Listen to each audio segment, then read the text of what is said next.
ஏன்னா நாளைக்கு அவங்க இறந்தா கூட வெளியில் தெரியவே 3-4 நாள் ஆகலாம். ஏன்னா வீட்டுக்குள்ளே வேலைக்காரங்க யாரும் இருக்கிற மாதிரி தெரியல. அவங்களுக்கு என்ன உடம்பு எதுன்னு கேட்டிங்களா? உனக்கு என்ன உடம்பு ப்ராப்ளம் இருக்குது ஏதாவது கேட்டிங்களா? அப்படி ஃபர்ஸ்ட் டே எப்படி சார் கேட்குறது? இல்லை உடம்புல ஏதாவது நான் ஃபர்ஸ்ட் டே என்ன சொன்னேன்னா, உனக்கு என்ன ஹெல்ப் வேணுமோ சொல்லி நான் பண்ணுறேன், அதை தான் நான் சொன்னேன். சாப்பாடு தான் என்ன பண்ணுறாங்க? எல்லாமே ஸ்விக்கி தான். ஹெல்ப்புக்கு வேறு யாரும் ஆள் கிடையாதுங்க. முந்தி இருந்தாங்க அவங்க வீட்டில் ஆளெல்லாம் நினைக்கிறேன். ஏன்னா ஒரு தடவை ராஜ் டிவி தான் அந்த இன்டர்வியூ பார்த்தேன். அவங்க நல்லா தான் பேசிட்டாங்க ராஜ் டிவியில். அப்போ ஒரு 13 பூனை கூட இருந்தது வீட்டில். நான் கேட்டேன், இன்னும் வச்சிருக்கியா பூனை அப்படின்னு கேட்டேன். இல்லைக்கா அதெல்லாம் விட்டுரு, நல்ல வேலை என்ன, நான் 13 பூனை ഒരു വീട്ടിൽ പൂട്ടിന വീട്ടുക്കുள்ளே ഇരുന്നதுன்னா നാത്തം താങ്ങും. നടി കനക, ഈ ഒരു പേര് കേൾക്കുമ്പോൾ നമ്മുടെ മനസ്സിലേക്ക് ആദ്യം ഓടിയെത്തുന്നത് ആ ഒരു വലിയ കണ്ണുകളും നിഷ്കളങ്കമായ ചിരിയുമുള്ള ഒരു നാടൻ പെൺകുട്ടിയുടെ മുഖമാണ് അല്ലേ? അതായത് വിയറ്റ്നാം കോളനിയിലെ ആ ഒരു ഉണ്ണിമോളെ നമ്മൾ മലയാളികളാരും അത്ര പെട്ടെന്നൊന്നും മറക്കാൻ വഴിയില്ല. മോഹൻലാലിനും മമ്മൂട്ടിക്കും മുകേഷിനും ഒപ്പം അഭിനയിച്ച് പാതിരാവായി നേരം എന്ന ഒരൊറ്റ പാട്ടിലൂടെ മലയാളികളുടെ പ്രിയങ്കരിയായി മാറിയ താരം. അത്രയും നല്ല സിനിമകളിലൂടെ നമ്മളെ രസിപ്പിക്കുകയും ചിരിപ്പിക്കുകയും ചെയ്ത നമ്മളൊക്കെ ഒരുപാട് ഇഷ്ടപ്പെട്ട ഒരു നടി. പക്ഷെ ജീവിതം അവർക്ക് കാത്തുവെച്ചത് മറ്റൊന്നായിരുന്നു. അവർ പ്രശസ്തിയുടെ കൊടുമുടിയിൽ നിൽക്കുന്ന സമയത്ത് തന്നെ പണവും പ്രതാവും ഏറ്റവും കൂടുതൽ ഉണ്ടായിരുന്ന ആ ഒരു സമയത്ത് പെട്ടെന്നൊരു ദിവസം കനക സിനിമാ ലോകത്ത് നിന്ന് അപ്രതീക്ഷിതയാകുകയാണ്. എങ്ങോട്ടാണ് അവർ പോയത്? സിനിമയിലെ എല്ലാ ബന്ധങ്ങളും പൂർണ്ണമായി ഉപേക്ഷിച്ചുകൊണ്ട് അവർ എന്തിനാണ് മറഞ്ഞു പോയത്? എവിടേക്കാണ് അവർ മാഞ്ഞു പോയത്? ഇവിടെ കേട്ടാൽ നടക്കുന്ന ചില കഥകളുണ്ട്, അന്ധവിശ്വാസങ്ങളുണ്ട്, ചതിയുണ്ട്, സ്വത്ത് തർക്കങ്ങളുണ്ട്. എല്ലാം നിറഞ്ഞ ഒരു ജീവിതമാണ് കനകയുടേത്. നമ്മളിന്ന് സഞ്ചരിക്കാൻ പോകുന്നത് ആ ഒരു ചതിയുടെയും വഞ്ചനയുടെയും സ്വത്ത് തർക്കങ്ങളുടെയും എല്ലാത്തിൻ്റെ ഇടയിലൂടെയുള്ള അവരുടെ ജീവിതത്തിലേക്കാണ്. சரி, உங்கள்கிட்ட பேசும்போது நார்மலாக பேசுகிறாங்க? நார்மலாக பேசுகிறாங்க, ரொம்ப நார்மலாக பேசுகிறாங்க. மனெல்லாம் பாதிப்பு மாதிரி தெரியல. இப்போ என்ன வயசு இருக்கும் அவங்களுக்கு? தெரியல, கூகுளில் தான் பார்க்கணும். 45க்கு மேலே தான் இருக்கும். பெருசாக ஆகலையே. ஆகலை தான், அதான் வருத்தமாக இருக்குது. ஏன்னா நாளைக்கு அவங்க இறந்தா கூட வெளியில் தெரியவே 3-4 நாள் ஆகலாம். ஏன்னா வீட்டுக்குள்ளே வேலைக்காரங்க யாரும் இருக்கிற மாதிரி தெரியல. அவங்களுக்கு என்ன உடம்பு எதுன்னு கேட்டிங்களா? உனக்கு என்ன உடம்பு ப்ராப்ளம் இருக்குது ஏதாவது கேட்டிங்களா? அப்படி ஃபர்ஸ்ட் டே எப்படி சார் கேட்குறது? இல்லை உடம்புல ஏதாவது நான் ஃபர்ஸ்ட் டே என்ன சொன்னேன்னா, உனக்கு என்ன ஹெல்ப் வேணுமோ சொல்லி நான் பண்ணுறேன், அதை தான் நான் சொன்னேன். சாப்பாடு தான் என்ன பண்ணுறாங்க? எல்லாமே ஸ்விக்கி தான். ஹெல்ப்புக்கு வேறு யாரும் ஆள் கிடையாதுங்க. முந்தி இருந்தாங்க அவங்க வீட்டில் ஆளெல்லாம் நினைக்கிறேன். ஏன்னா ஒரு தடவை ராஜ் டிவி தான் அந்த இன்டர்வியூ பார்த்தேன். அவங்க நல்லா தான் பேசிட்டாங்க ராஜ் டிவியில். அப்போ ஒரு 13 பூனை கூட இருந்தது வீட்டில். நான் கேட்டேன், இன்னும் வச்சிருக்கியா பூனை அப்படின்னு கேட்டேன். இல்லைக்கா அதெல்லாம் விட்டுரு, நல்ல வேலை என்ன, நான் 13 பூனை ஒரு വീട്ടിൽ പൂട്ടിന വീട്ടുക്കുள்ளே ഇരുന്നதுன்னா നാത്തം താങ്ങും. നമ്മുടെ കനകയുടെ ജീവിതം മാറ്റിമറിച്ചത് അവരുടെ അമ്മയുടെ വിയോഗമായിരുന്നു. അവരുടെ അമ്മ ദേവകി. അക്കാലത്ത് വളരെ പ്രശസ്തയായ ഒരു നടിയായിരുന്നു ഈ ദേവകി എന്ന് പറയുന്നത്. അത് പലർക്കും അറിയാൻ വഴിയില്ല. ഞാൻ ഈ സൈഡിൽ അവരുടെ ഫോട്ടോ കൊടുത്തേക്കാം. നിങ്ങൾക്ക് അറിയാമെങ്കിൽ നിങ്ങൾ താഴെ കമൻറ്റ് ചെയ്യുക. അതായത് ഈ ലോകത്തിലെ ഏറ്റവും പ്രിയപ്പെട്ട വ്യക്തി എന്ന് പറയുന്നത് കനകയ്ക്ക് അവരുടെ അമ്മയായിരുന്നു. സ്വന്തം അച്ഛൻ ദേവദാസുമായിട്ട് അമ്മയ്ക്ക് അത്ര നല്ല ബന്ധമായിരുന്നില്ല ഉണ്ടായിരുന്നത്. അവർക്കിടയിൽ പലപ്പോഴും സ്വരച്ചേർച്ചകൾ, പ്രശ്നങ്ങൾ എന്നിവ നിത്യസംഭവങ്ങളായിരുന്നു. ആ ഒരു ശ്വാസം മുട്ടുന്ന ചുറ്റുപാടിൽ അവൾക്ക് ഏക ആശ്വാസമായത് അവളുടെ അമ്മയായിരുന്നു. എന്നാൽ പെട്ടെന്നുള്ള അവളുടെ അമ്മയുടെ വിയോഗം മാനസികമായി വല്ലാതെ തളർത്തുകയാണ് ചെയ്തത്. ആ ഒരു മരണത്തോടെ കനക എല്ലാത്തിൽ നിന്നും ഒരു ബ്രേക്ക് എടുത്തു നിന്നു. അതുവരെ കണ്ടിരുന്ന സിനിമാ ലോകത്തിന്റെ തിളക്കത്തിൽ നിന്നൊക്കെ അവർ പതിയെ ഉൾവലിയാൻ തുടങ്ങി. അതായത് തൻ്റെ സങ്കടങ്ങൾ പങ്കുവെക്കാൻ പോലും ആരുമില്ലാത്തൊരവസ്ഥ. അന്ധവിശ്വാസങ്ങൾ പലപ്പോഴും മനുഷ്യനെ കൊണ്ടെത്തിക്കുന്നത് വലിയ കെണികളിലാണ്. വലിയ വിദ്യാഭ്യാസമോ ലോകവിവരമോ ഇല്ലാത്ത ആളുകളാണ് ഇതിലേക്ക് പെട്ടെന്ന് വീഴുന്നത്. എന്നാൽ സിനിമാ ലോകവും ഇതിൻ്റെ ചതിക്കുഴികളിൽ വീഴുന്നു എന്നതാണ് ഏറ്റവും ദുഃഖകരമായിട്ടുള്ള ഒരു വാർത്ത. അവരുടെ അമ്മയുടെ വേർപാടിൽ തകർന്നു നിന്നിരുന്ന ആ ഒരു സമയത്താണ് അമൃത എന്ന് പറയുന്ന സ്ത്രീ അവരുടെ ജീവിതത്തിലേക്ക് കടന്നു വരുന്നത്. വളരെയധികം കൃത്യമായ പ്ലാനിങ്ങോടെയായിരുന്നു അവരുടെ വരവ്. അതായത് മരിച്ചുപോയ അവരുടെ അമ്മയുടെ ആത്മാവുമായിട്ട് അവിടെ സംസാരിക്കാമെന്ന് കനകയെ വിശ്വസിപ്പിച്ചുകൊണ്ടായിരുന്നു അവരുടെ വരവ്. ഏതൊരു മനുഷ്യനും മാനസികമായി തളർന്നിരിക്കുന്ന ആ ഒരു സമയത്ത് ഒരു പിടിവള്ളിക്കായി കൊതിക്കും. അമൃതയുടെ ആ ഒരു കെണിയിൽ കനക പൂർണ്ണമായി അകപ്പെട്ടു എന്ന് തന്നെ പറയണം. അതായത് അമ്മ തന്നോട് പലതും പറയുന്നതായി കനക വിശ്വസിച്ചു തുടങ്ങി. അമൃത പറയുന്ന വാക്കുകൾ അക്ഷരം പ്രതി അവർ അനുസരിക്കാൻ തുടങ്ങി. ആ ഒരു അമൃത വഴിയാണ് മുത്തുകുമാരൻ എന്ന് പറയുന്ന ഒരാളുമായിട്ട് കനക അടുക്കാൻ തുടങ്ങുന്നത്. പിന്നീട് സംഭവിച്ചത് സിനിമാ ലോകം തന്നെ ഞെട്ടിത്തെരിച്ച ഒരു സാമ്പത്തിക തട്ടിപ്പിന്റെ തുടക്കമായിരുന്നു. കനകയ്ക്ക് നഷ്ടപ്പെട്ടത് കോടിക്കണക്കിന് രൂപയും സ്വർണവുമാണ്. അതായത് ഞാൻ പറയുന്നത് വിശ്വാസത്തിനും അന്ധവിശ്വാസത്തിനും ഇടയിലുള്ള ആ ഒരു നേർത്ത വരയുണ്ടല്ലോ, അതവിടെ പൂർണ്ണമായി മാഞ്ഞു പോയിരിക്കുകയായിരുന്നു. കാരണം അവരവിടെ ചതിക്കപ്പെട്ടത് വിശ്വാസവും അന്ധവിശ്വാസവും ഒരുമിച്ചായിരുന്നു. സ്വന്തം അച്ഛനിൽ നിന്ന് പോലും കനകയ്ക്ക് നേരിടേണ്ടി വന്നത് വലിയ പ്രതിസന്ധികളായിരുന്നു. വല്ലാത്തൊരു ജീവിതമാണ് അവർക്ക്. അതായത് അവരുടെ അമ്മയുടെ മരണശേഷം ആ സ്വത്തുക്കൾ മുഴുവൻ സ്വന്തം അച്ഛൻ തട്ടിയെടുക്കാൻ ശ്രമിക്കുന്ന ഒരു കാഴ്ചയാണ് നമുക്കവിടെ കാണാൻ കഴിഞ്ഞത്. അതായത് അമ്മ ദേവകിയുടെ അളവറ്റ സ്വത്തുക്കൾ അതിൻ്റെ ഏക അവകാശി കനകയായിരുന്നു. എന്നാൽ അമ്മയുടെ മരണശേഷം ആ സ്വത്തുക്കൾ മുഴുവൻ സ്വന്തം അച്ഛനായ ദേവദാസ് പിടിച്ചടക്കാനാണ് അവിടെ ശ്രമിച്ചത്.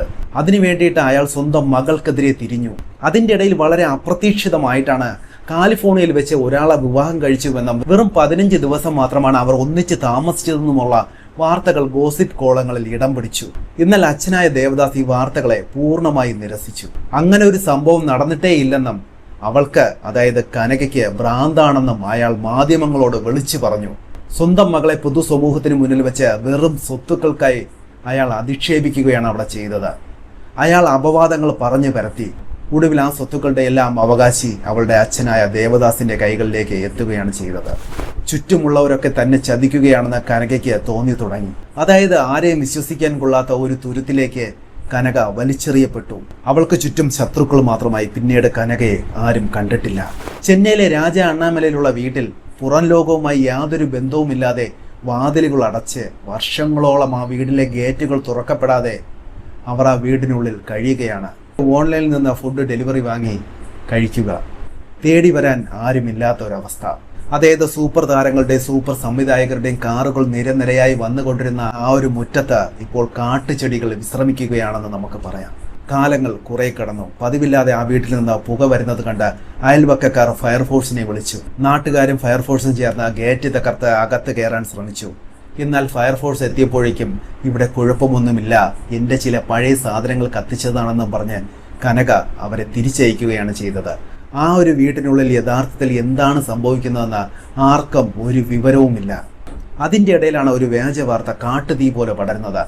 നടി കനക മരിച്ചുവെന്നും അവർക്ക് ക്യാൻസർ ആയിരുന്നുവെന്നും. പല മുഖ്യധാര മാധ്യമങ്ങളും ആ ഒരു വാർത്ത ഏതൊരു അന്വേഷണം പോലുമില്ലാതെ ആഘോഷിച്ചു. യൂട്യൂബിലും പത്രങ്ങളിലും റീച്ചിന് വേണ്ടിയിട്ട് ആളുകൾ പല കഥകൾ മെനഞ്ഞെടുത്തു തുടങ്ങി. ഒടുവിൽ ആ വാർത്തകൾക്കൊക്കെ വിരാമമിടാനായിട്ട് സാക്ഷാൽ കനക തന്നെ രംഗത്തെത്തി. വർഷങ്ങൾക്ക് ശേഷം ലോകം കനകയെ കണ്ടു. ആ ഒരു പഴയ ചിരിക്കുന്ന മുഖമായിരുന്നില്ല അത്.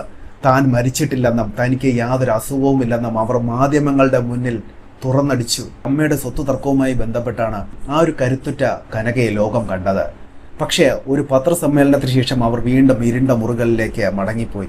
വർഷങ്ങൾ വീണ്ടും കടന്നുപോയി. കനക ജീവിച്ചിരിപ്പുണ്ടോ എന്ന് പലരും സംശയിച്ചു. അപ്പോഴാണ് കനകയുടെ അമ്മയുടെ അടുത്ത സുഹൃത്തും നടിയുമായ കുട്ടി പത്മിനി അവരെ അന്വേഷിച്ച് ആ ഒരു വീട്ടിലേക്ക് എത്തുന്നത്.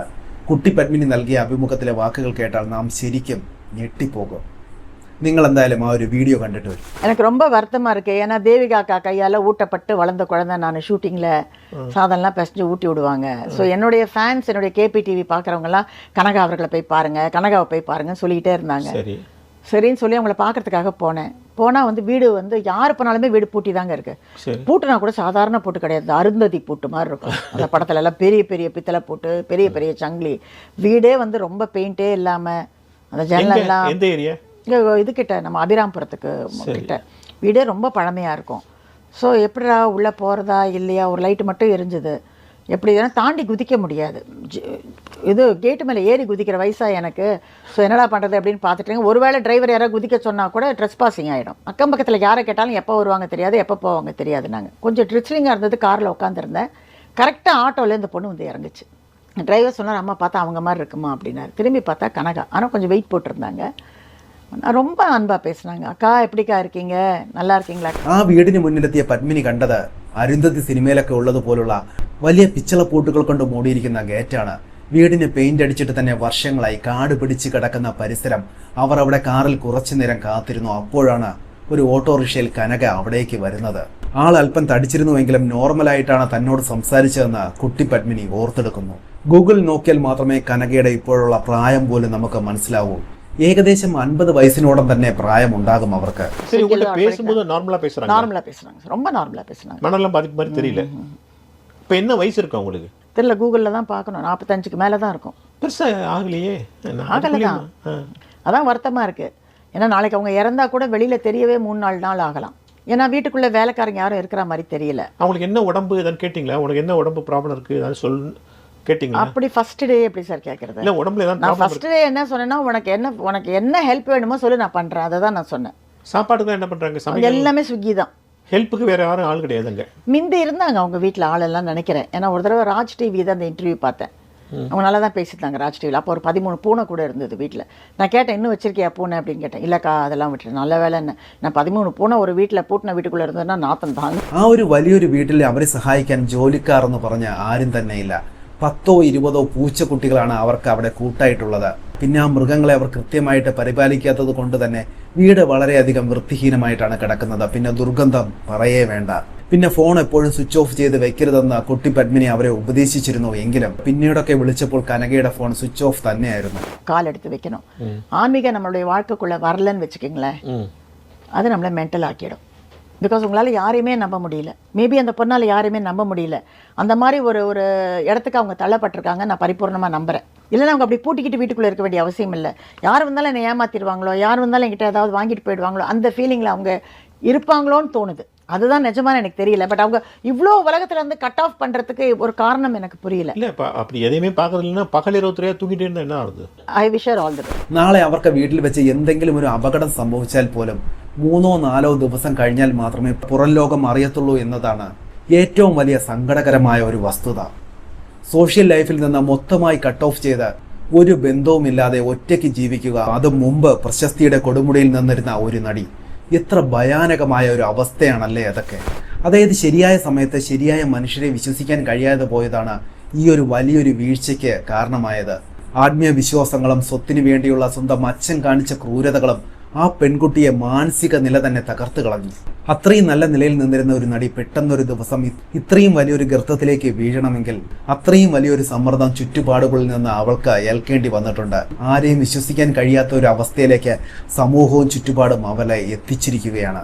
ഇനിയും അവർക്ക് നല്ലൊരു രീതിയിൽ തിരിച്ചു വരാൻ സാധിക്കട്ടെ. ചുരുങ്ങിയ പക്ഷം മനസ്സമാധാനത്തോടെയുള്ള ഒരു നല്ലൊരു ജീവിതമെങ്കിലും 4 ചുവരുകൾക്കുള്ളിൽ അവർക്ക് നയിക്കാൻ കഴിയട്ടെ എന്ന് നമുക്ക് പ്രത്യാശിക്കാം. കാരണം കനകയെന്ന് പറയുന്ന സിനിമാ നടി നമുക്ക് നൽകിയ നല്ല സിനിമാ മുഹൂർത്തങ്ങൾ നമ്മൾ മലയാളികൾ ഒരിക്കലും മറക്കില്ല. ഒരിക്കലും ഇങ്ങനെ ഒരു അവസ്ഥ മറ്റൊരു വ്യക്തിക്ക് വരാതിരിക്കട്ടെ എന്ന് നമുക്ക് പ്രത്യാശിക്കാം.